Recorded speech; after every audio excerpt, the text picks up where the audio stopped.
Another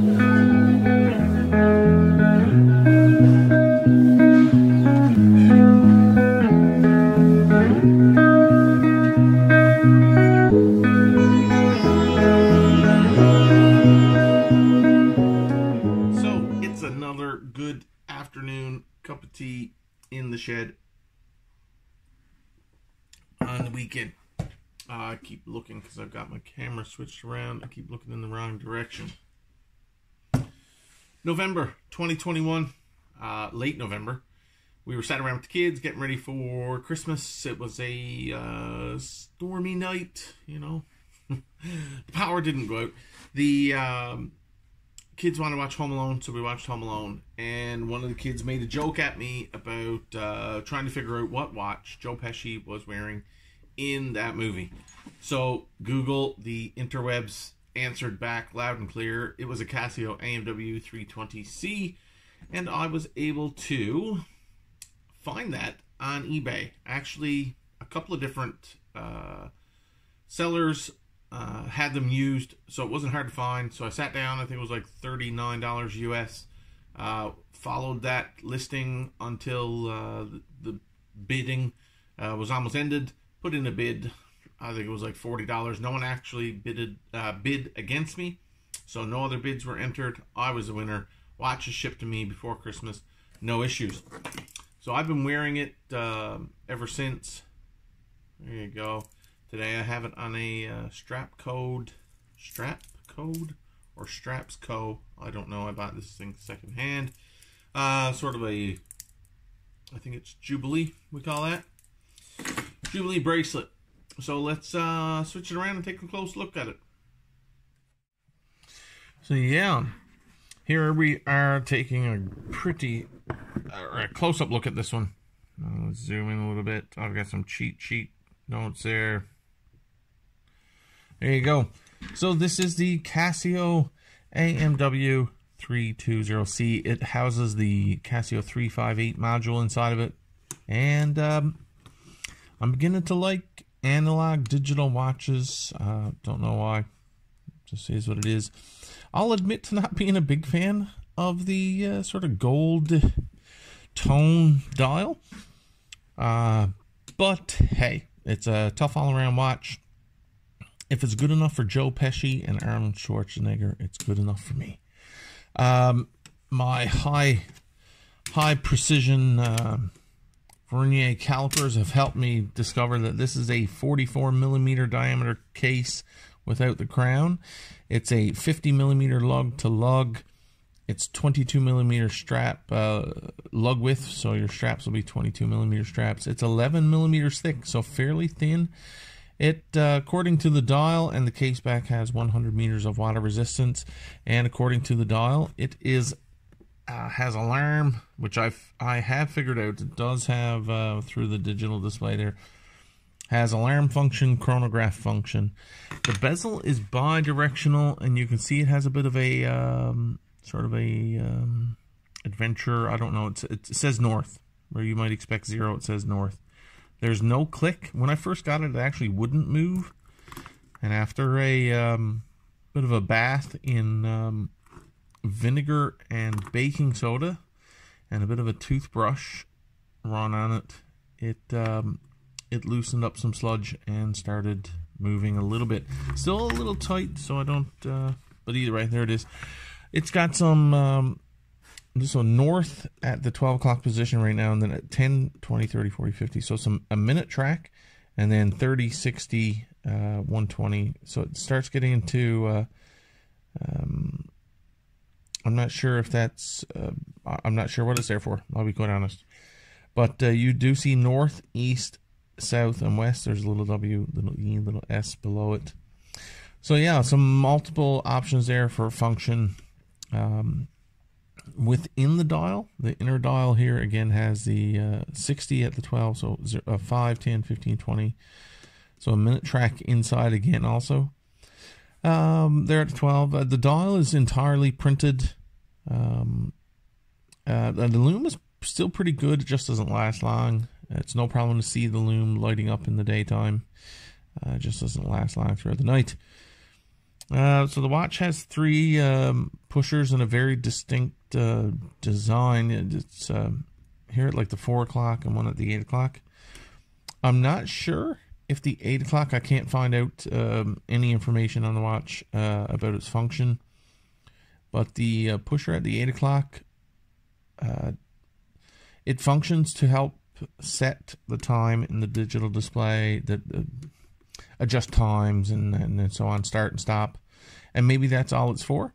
I don't know if the display was ever meant to be backlit or have any sort of illumination by that pusher. Otherwise, this pusher functions you through, let's see if I can do this. So you've got, right now that's January the 15th, and it's SA for Saturday. And there's your alarm option. And then a secondary time. So you get 2 time zones through that. Then your chronograph timer.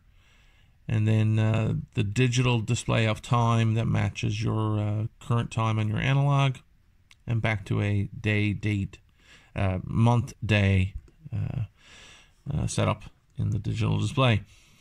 So you can see the hand just ticking away there, the second hand. Pretty good, actually. It hits almost every marker. Actually, if I'm honest, I haven't seen it miss a marker. It looks to be dead on the whole way around, which is great. Who's to say? You know, the early 90s, I think this one was produced. It's got a stainless steel case and case back, according to the stamping on the back of the case.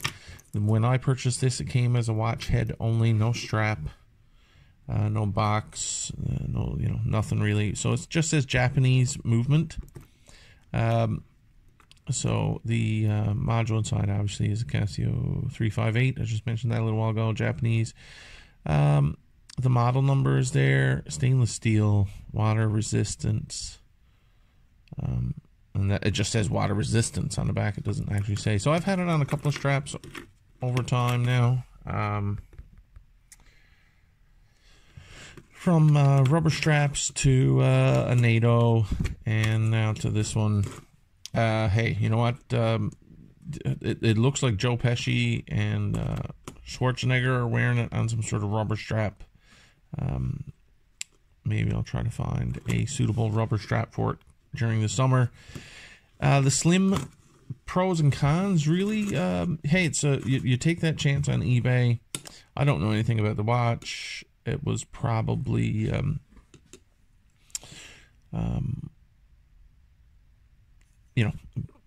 at some point, I'm sure it's not made anymore. It wasn't like a hugely popular, everybody screaming to get one. It's not this excellent vintage offering. It's not a sought after vintage mechanical watch. So there's not a whole lot of information out there on the internet about it. But I thought it was fun. It is a bit of an older watch. It works fine. It arrived. The battery was a fresh battery in it from the seller. And I guess you roll the dice. But for $40, I was willing to roll the dice. So it ended up being 40 US plus about $18 US for shipping. By the time I got it to me, it was about $95. So conversion, tax, duties, and shipping and all that good stuff. By the time I got it to me, it was about $95 Canadian. But a fun watch. I've enjoyed wearing it. It's very comfortable because it's so slim. 11 millimeters. So again, the quartz 44 millimeters wide. So it's a fairly wide watch, but it's fairly thin. So it feels comfortable. Yeah, that's really it. Not much else to say about it. That's from my personal collection. I bought and paid for this one. So I'll rant a little bit here now about that type of stuff.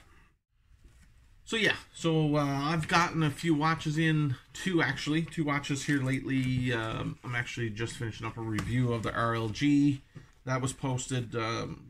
If you're watching this video for the Casio, then about a week ago I posted a video of an RLG, which was pretty great. YouTube requires us as watch reviewers to disclose when we are reviewing a watch or we're paid for the promotion of the item. So, hey, I'm Canadian, aren't we all nice? And even one more, I'm from Newfoundland. So for the most part, we're overtly nice. So, me saying pros and cons, it's never really about hiding or not disclosing something that's wrong with the watch.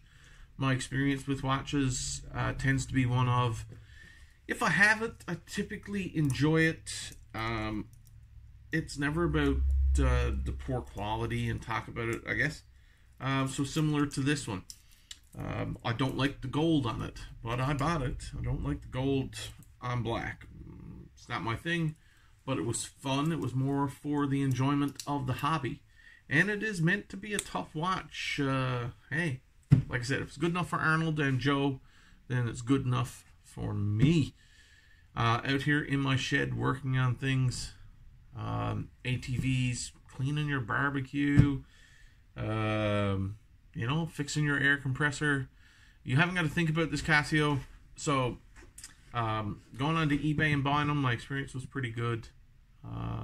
That wasn't always the case. I did buy a Seiko 5 Sport once, and it was crap when it showed up. The crystal was cracked, which you couldn't see in the pictures from the seller, and then it was magnetized and it was running extremely fast.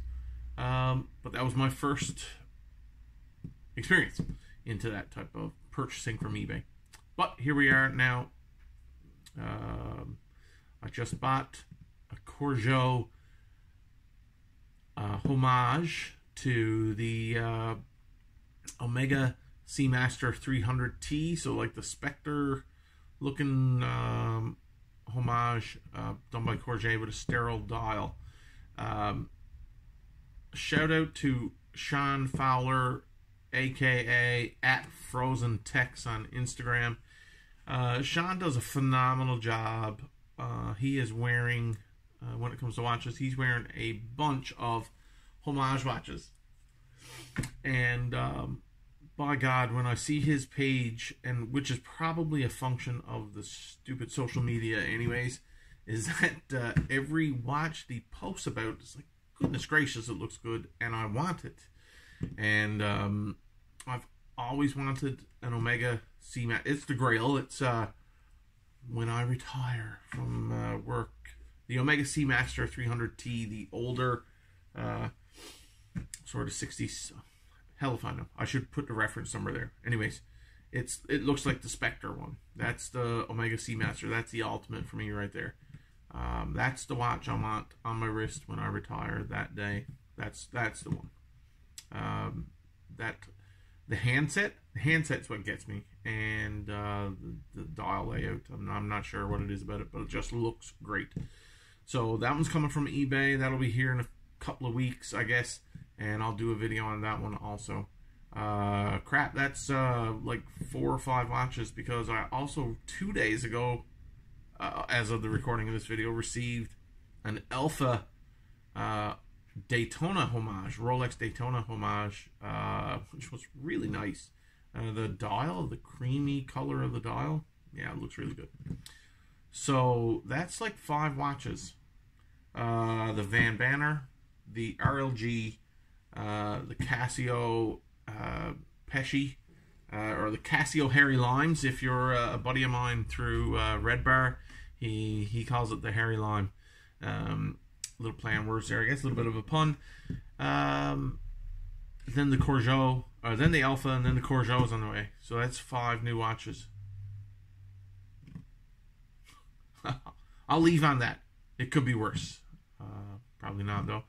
I think the more money you make, the more you, if you're a watch guy, I mean, I've got 5 watches, but they're all like free or like $100 max is all I'm paying for these things. But that's the fun. That's why I talk about Sean Fowler over at Frozen Tex. Sometimes he considers himself a silver fox. He's quite the character. Go check out his page. Fun guy. All right. Take care.